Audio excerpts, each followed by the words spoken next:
You know what they say? The best defense is a good offense. Only shooting stars break the mold. Hello everybody and welcome to Brawl Stars! I'm Amy the Amazonian and today I will be playing Isshin, Two Heavens as One. Isshin is a new commander from Kamigawa Neon Dynasty who's all about attack triggers. So with Isshin, you want to be swinging in with creatures that attack and then trigger some sort of ability. Notably, Isshin also works on cards which trigger based on your opponent's attacking. So, for example, maybe you want to draw cards, so you attack in with the Audacious Thief, which causes you to then draw 2 cards and lose 2 life with Isshin out.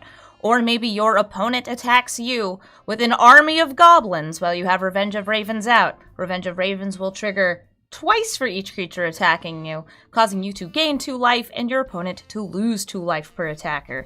So this deck has a lot of things that say whenever blank attacks. Very often it's about the card itself. Sometimes these are for other cards that you control, but there's a lot of very fun cards in Mardu for Isshin. Downside to this deck? The mana base. It's the same as all the Mardu decks. Mardu doesn't really do ramp and fixing all that well. What's the upside? Really fun variety of cards that you can play. If you want to, you can actually lean away from a lot of these aggro types of cards and add in even more cards that just remove your opponent's creatures and keep the board clear for you to have a hasty attack using something like Urabrask to give all your creatures haste. So we're going to head into the queue and see if we can get our samurai on with Isshin. Looks like my first opponent is running Brawl. So we're probably going to be facing against some spells, maybe some storming spells. And we have 2 entire mana in this hand, which, even though I have some removal, probably isn't enough. If I were up against a more like aggro creatures type deck, I think that would be an okay hand, but not as it were. So we're going to keep this instead. It's still a 2-lander, but at least it has creatures for me to attack with. So we're going to start with the Hopeful Initiate, and then I want to immediately get out Paladin Class so they can protect all of my creatures as they resolve. Alright, so here comes the Paladin Class. Spells my opponents cast during my turn cost 1 more. So yep, they want to use their Lightning Bolt now. And I have the choice here between, do I want red or black? I probably want red. I want to steal. I want to steal with the Robber of the Rich.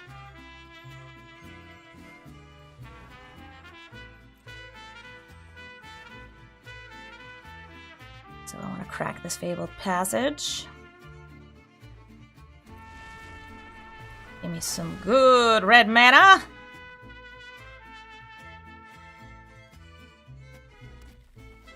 And here comes the Robber of the Rich. And, bonus, I can actually play Adeline instead. You know what?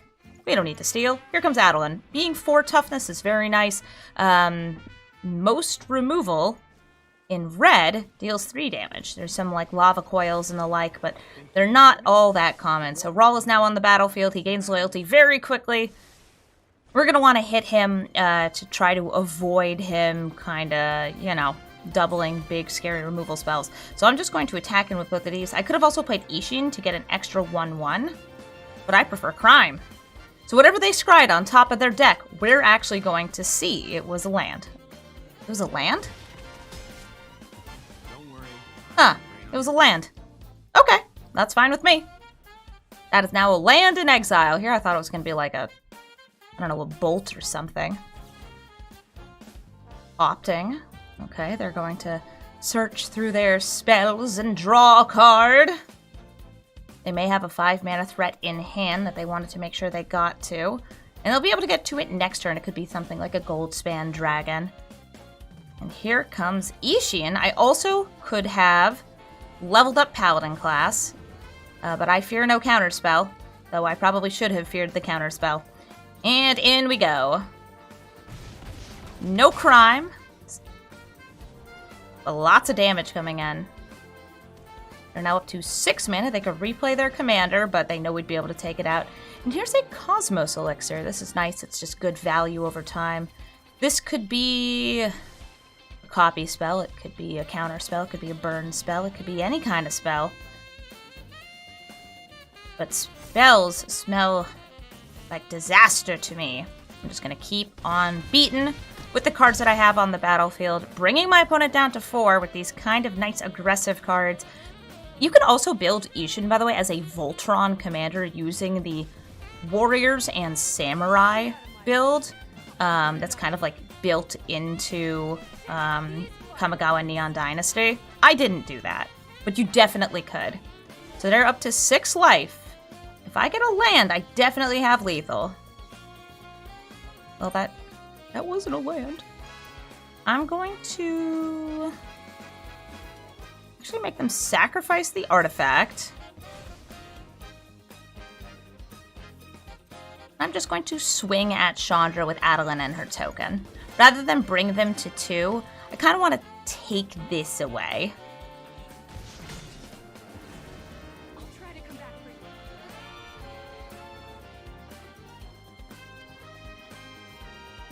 They are now really just kind of full of mana. They do have this blocker here in Den of the Bugbear. It would just be a chump blocker, though. Underworld Breach. Oh, that's going to let them replay cards from the graveyard this turn.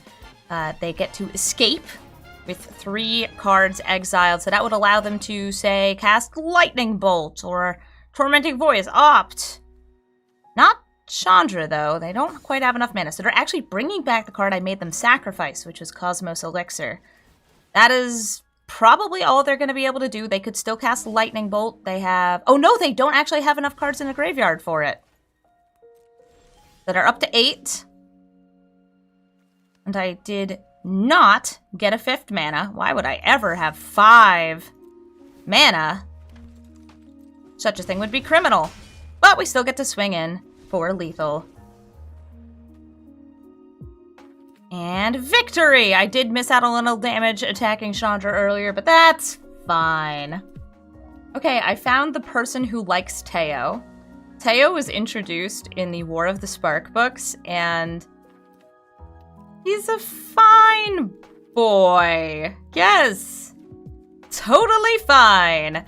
All right, so Teo, this Teo, is actually an arena-only card that makes the booty of their creatures the power. Well, kind of the other way around. They attack with their toughness, kind of like Arcades. But this thing doesn't just work on defenders. It works on any sort of card, and it can actually hit my cards, too. So, like, if I had a 5-2, they could make it the equivalent of a 2-2. It's pretty neat. It's pretty neat. So here's Teo. And we're going to see a lot of creatures, I imagine, with big butts. And they cannot lie. I kept this hand even though it doesn't have all 3 colors, because it did have 4 mana, and a card that works really well with my commander, and just a bomb card. Chandra is like removal, ramp, everything all at once. I love her so much. She is my beloved. All right, I'm going to put Croxa here over Alpine Meadow, just to kind of get him in the graveyard, play on curve.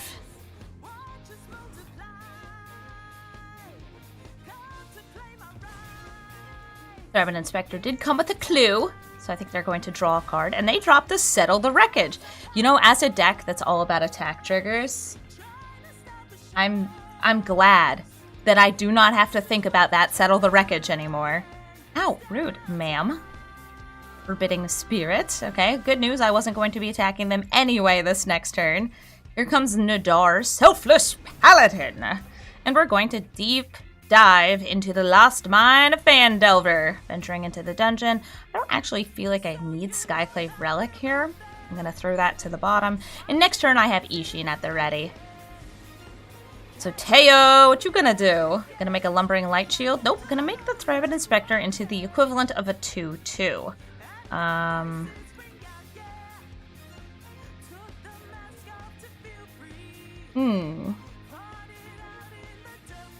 going to play Isshin here, so we can venture twice. We're going to venture and then venture deeper. I want to get the Scry. Kolaghan's Command sounds great here. I'm going to swing Nadaar at Teo, and we're going to venture twice. So I want to create a treasure token, and then make the Forbidding Spirit not powerful enough to block and survive against Nadaar. That was just a chump block there because this was a -1/3. Because it didn't have its booty enhanced. If I had done it to this, it would have done nothing.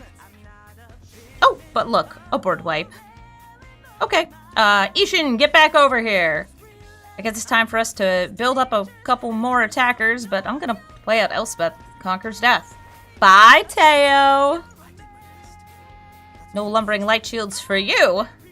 We now have 2 cards in a graveyard. We're gonna need 6 Croxa +5 in order to escape. Teo's back, and they could have minused there. Maybe they just, like, really want to ult. They must really want to ult. That's gotta be it, right? I'm gonna say yes. I'm gonna exile the top card of my library. It's Kriko! I can't play him here. I'm gonna save my treasure. And attack Teo! Come here! Oh, I stole a Cathar commando. Neat.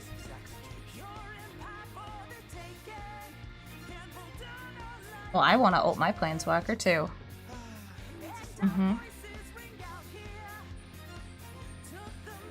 I do like that this person is using the Teo avatar and is playing Teo. They love Teo. That's the only explanation. Mono white big butts? Somebody has a true undying love of the Teo. Okay, there's guess I'll bring back Nadaar rather than just make them discard.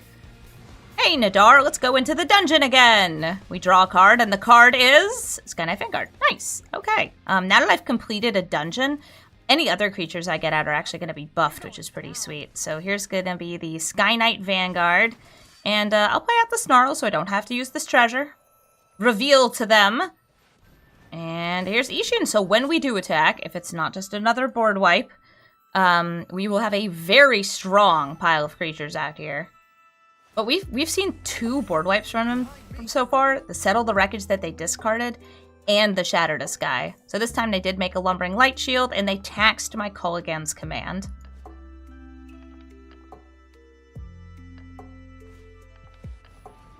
They're going to put Chandra in the binding, which means her, loyalty abilities are kind of null and void right now, but I don't think that makes that much of a difference. Gonna ready my attacks. Sky Knight Vanguard, you're going at Teo. Everybody else is going at face. We're gonna make a couple extra buddies here. This is the power of the attack triggers. Sky Knight Vanguard spits out 2 1/1s. We venture twice. I'm actually going to go through the Tomb of Annihilation, since I'm being very aggressive here. And I'm going to discard a card to feed the Croxa that's in my grave.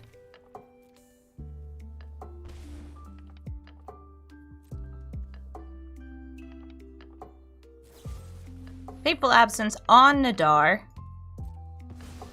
It returns to the graveyard. These are now 1/1s. Oh, so sad. And Teo lives.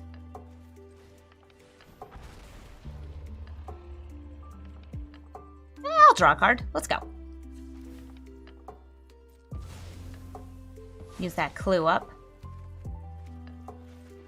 Land that comes in tapped, played out this turn. I exchange temporary mana with permanent mana. Lumbering Light Shield is now the equivalent of a 4/4. And hey, it's the Wanderer! The Wanderer can just chop down a Tali. Only let's cut you down to size.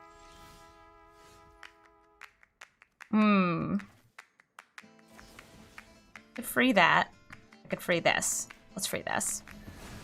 I'm going to go ahead and free my Chandra. I'm actually going to plus her rather than just minus. Oh, Mangara sounds very tasty. Yeah. Get out Mangara. Yup, you're going down. And we're gonna throw all these little dudes at Teo. Heyo!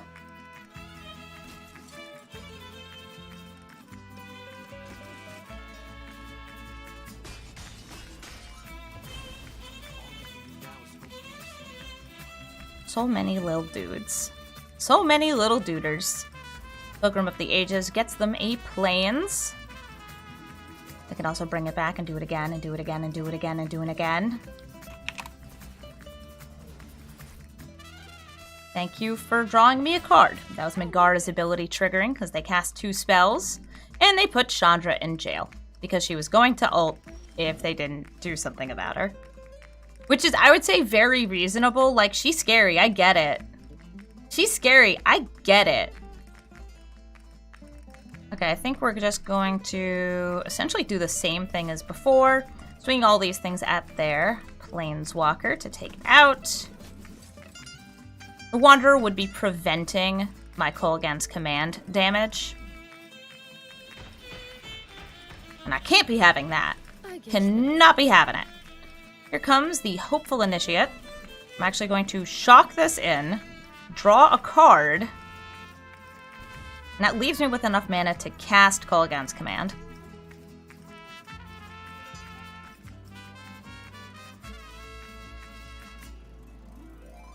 Okay, they have no cards in hand, so what I'm going to do is I'm going to destroy target artifact and return a creature from my graveyard to my hand. Get out of here, Arcane Signet. Use that mana to activate the Arc or to put this back into hand. If you hear some strange buzzing in the background, by the way, there's construction happening on my street. It's very loud. I'm aware. It's very annoying to me, too. Hopefully it's not getting picked up by the microphone, though. And I'm gonna attack with, like, everything. I'm gonna sacrifice this. And it's time for the big yeetins. What are we yeeting for dinner? Everything. By the way, fun fact, training triggers twice with Isshin.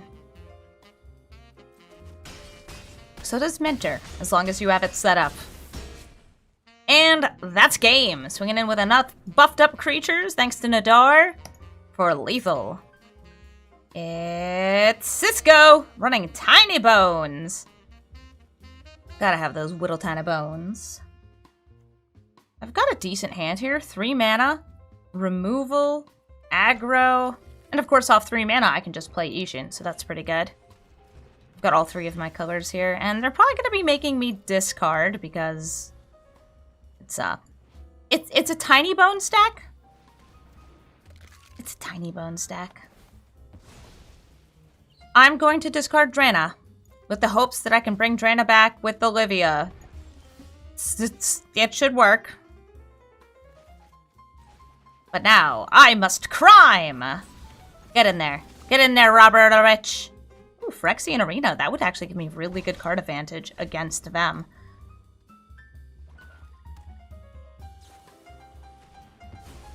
Oh, no! Well, I don't think I have any other rogues, so that's gone. Out comes Eiganjo, and I'm just gonna play the Oath of Kaya. Oath of Kaya helps protect the very few Planeswalkers I have in this deck, because it means that if an opponent attacks one of my Planeswalkers, this triggers twice, dealing 4 damage to them and getting me 4 life. Pretty sweet, it's pretty sweet. Inquisition of Kozilek can hit the Celestus, which lets me off from my Ramp-a-Damp-Damp. Here comes the Combat Celebrant. Next turn I can throw down Isshin to hang out with this. Unless, of course, they kill it. Oh, sup, Rankle? You gonna make me discard? You would. Alright, so they're just trading these 2. I guess I'll drop the Fabled Passage. Oh, Vanishing Verse. Nice. Alright. It's Lannery! I love Lannery. She triggers twice if I have Isshin out, gets me 2 treasures. Very cool. They're a mono black deck, so this should hit most things in their deck. Most, not all.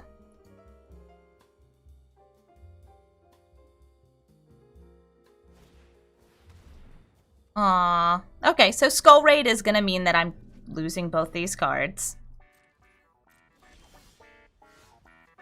But here comes Isshin. I'm going to attack in with Lannery, and I get myself a swell pile of treasures. Fit for a queen. I don't think I need to play the land, so I'm going to hold it as a, I could discard this. They don't have enough mana to activate Tiny Bones, though. But see, aren't you glad I held on to it?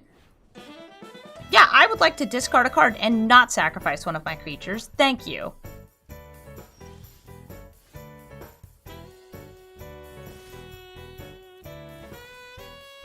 I still have a lot of temporary mana sources here. And we'll do it again. Discarding this land. I'll discard that. The Long Reach of Night only makes you discard twice, but no, my beautiful creatures! They're dead. They're gone! Oh, hey, Croxa. Croxa's gonna do Croxa things. We have tons of stuff in our graveyard because they made us, you know, discard a lot. So I'm gonna bring out Croxa. They use up a lot of those treasures. And I'm actually gonna exile mostly the lands here. Celestus, Robber, and Fatal Passage. Cool.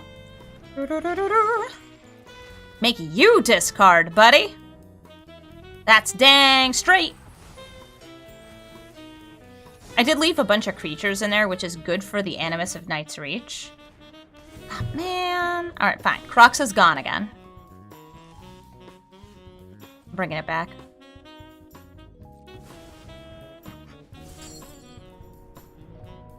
One, two, three, four, five. Since we'd have to discard, I may as well just play this land out. And then next turn, I can play Isshin and attack in with Croxa to deal, honestly, a lot of damage. It will trigger this discard ability twice. They do get a reanimation next turn, though. And they have some pretty strong stuff in the grave. But not strong enough. I'm not going to stop a 6/6 that makes you double discard and burn. Way to go, Isshin. Way to go, Croxa, too. Gotta give props to the Titan. I have 3 mana. Decent cards for turn 2 and 3, even though these are going to come in tapped. Okay. Big thing is this on 3. So we're playing against Matanui, playing Yarek, which is going to be Enter the Battlefield triggers. I'm probably not fast enough to beat this deck, but I'm still going to try. This is the kind of deck that can just stabilize with so much power. Love a good elemental horror. Love a good elemental horror.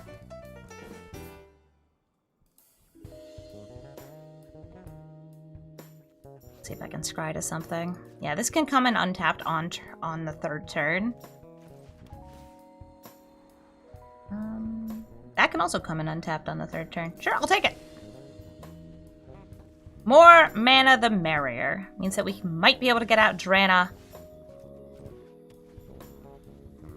Or even Olivia. They have very similar abilities. And they actually work kind of nicely together. Here's Lannery! You gonna kill her? Oh, it's Assassin's Trophy. Wow, you're gonna ramp me? Dang, okay. I was thinking, like, it felt like they had something holding priority. Actually gonna go with Mountain here.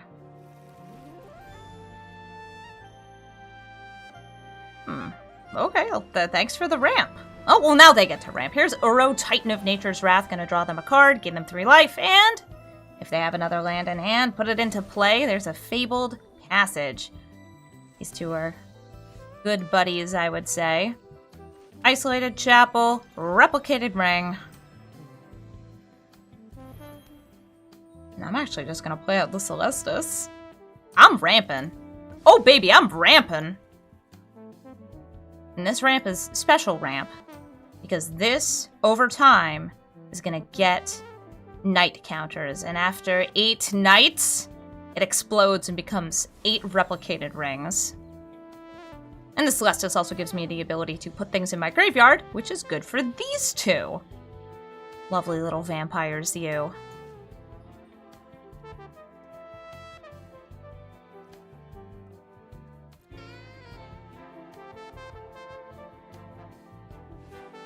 Here comes Yarrick, just chilling on the battlefield. And I am going to bring out Drana and the Sky Knight Vanguard.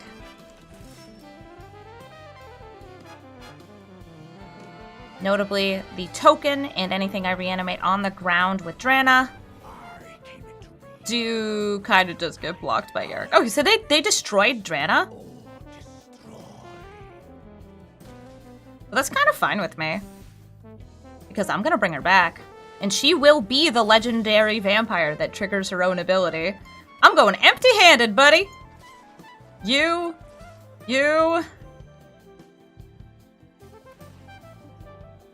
Bringing back Drana. Everybody at face. Except for the 1 damage I do again. Nice! Yeah, so Olivia, I know I'm using like a style for her. This is Olivia, Crimson Bride. Has, if you don't control a legendary vampire, exile the creature that you brought back, but it is a legendary vampire, so... Nice. Nice. Ending of Dominaria is going to let them bring back a permanent. Looks like they brought back Uro, and that's going to help them stabilize and ramp and all that fun stuff.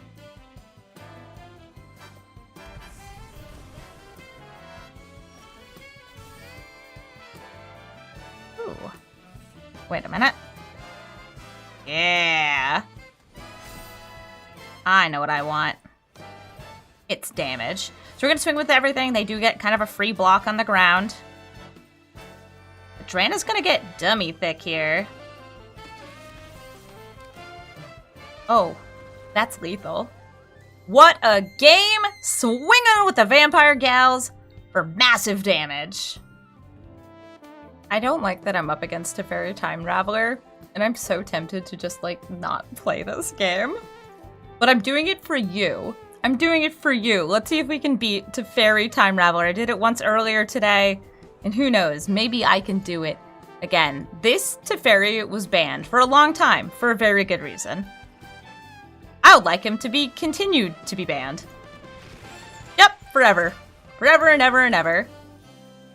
They made him cost more, they made his ability a little weaker, but they did give him an extra loyalty, and he protects himself quite well. Oh, they're ramping. They can get that bad boy out on turn 3. Well, that's okay with me. I'm going to play out Restoration of Eiganjo, which you could bounce into my hand, but would you really want to? Would you really want to bounce this back into my hand? I hope I get another, red source for the Battlecry Goblin. Oh, wait. Yeah, it comes in tapped if I cheat it out. I know my responsibility. Oh, okay, so they are going to put it back into my hand.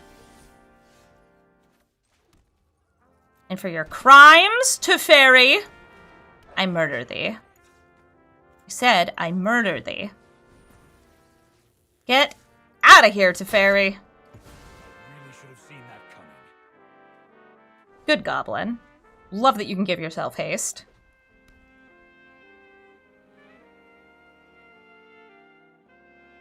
You're gonna notice I have some Teferi tunnel vision, and I probably focus on killing him at any possible opportunity. I've been scarred, okay? I've been traumatized. You need to understand that what I've been through is a lot. I've been through a lot. I'm thinking about maybe just throwing down the Arsonist here. I like that Restoration of Eiganjo, though. Just sets me up so nicely. But I have mana for Atali in a turn. So I'm actually just gonna throw in with this friend, who's also very hasty.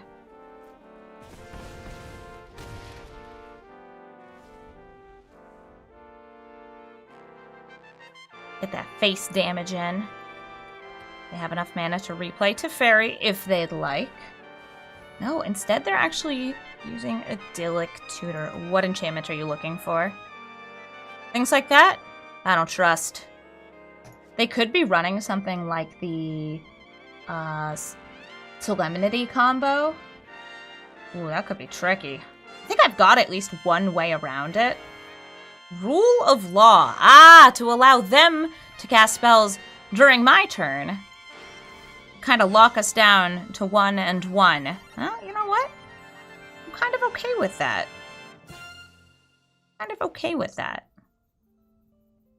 Here's a question. Am I feeling Isshin here? Am I feeling Atali? I'm feeling Atali. Hello there, it's me, Italy! No board wipes. Board wipes are a criminal act.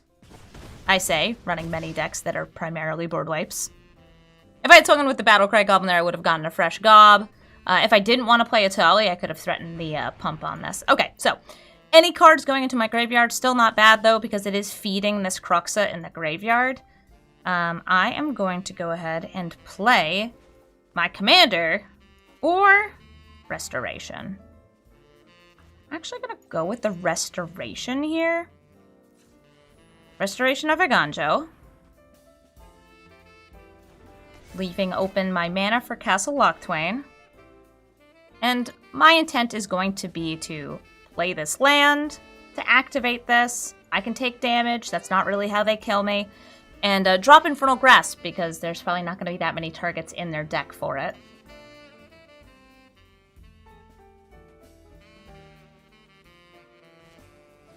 Valkmira? Okay. So they're actually, it looks like playing a prison deck. Very cool. Okay. I'm going to draw a card, lose some life.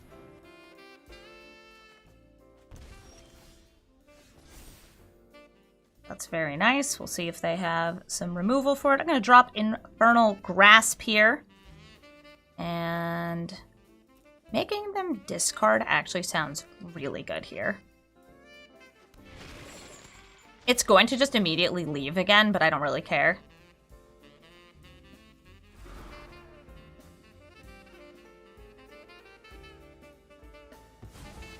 Archon of Absolution. Oh my god, it is a prison deck! Huh! Who'd have thunk it?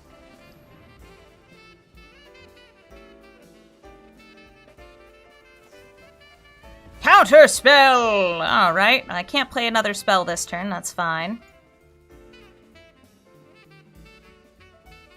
Perhaps next turn it will be time to escape.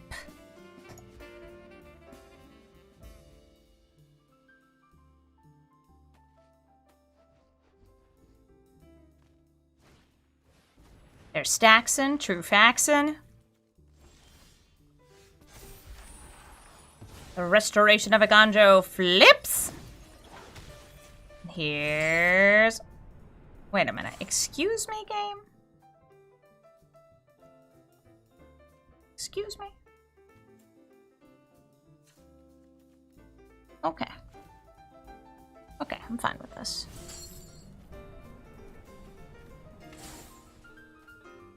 Cruxa! Got another counterspell? I bet you do.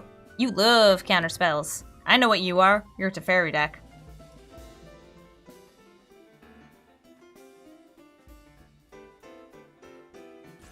Yes, hello there, Valkmira. It's not damage, it's life loss.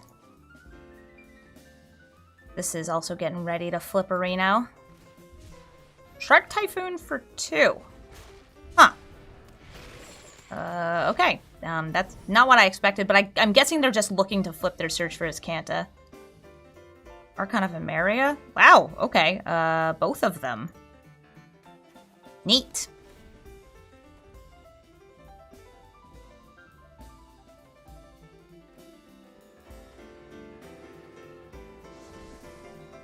This flips. They kept whatever was on top.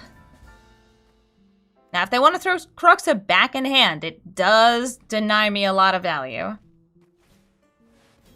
Or they could cast Approach to the Second Sun. Gain 7 life. Okay. Okay. You know what I'm here for? Vengeance, come here. We got triggers on triggers on triggers on triggers.